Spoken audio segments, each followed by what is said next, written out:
আর সত্যি যদি বাচ্চাটাকে আমি ভালোবাসি তাহলে প্রথম কাজটা করব, তাকে আগুন থেকে বাঁচানোর চেষ্টা করব, যার জ্বালানি হবে মানুষ এবং পাথর।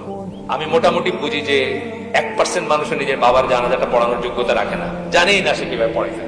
আমরা আমাদের সবাই, আমাদের যাদের ছোট ছোট বাচ্চারা আছে, একটু আগে আমি এক ভাইয়ের বাসায় বসেছিলাম, তার ছোট বাচ্চাটা আসছে, আবদার করতেছে, তাকে কোলে নিলেন, কত আদর করলেন। মানে আমাদের সবাই মায়া থাকে, সবাই আদরের ব্যাপার থাকে। আমরা সেই ছোট বাচ্চার নরম হাতটা নিয়ে গালে লাগাই, আমাদের ভাল লাগে। কিন্তু আমরা কি কখনো চিন্তা করছি যে এই নরম হাতটা একদিন আগুনে পুড়বে, সব গলে গলে পড়ে যাবে, আবার আবার সেটা রিগ্রো করবে, আবার সেটা হবে হাত, আবার পড়বে এবং অনন্তকাল চলতে থাকবে। এই সম্ভাবনার কথা যদি আমি চিন্তা করি, আর সত্যি যদি বাচ্চাটাকে আমি ভালোবাসি তাহলে প্রথম কাজটা করব, তাকে আগুন থেকে বাঁচানোর চেষ্টা করব, যার জ্বালানি হবে মানুষ এবং পাথর।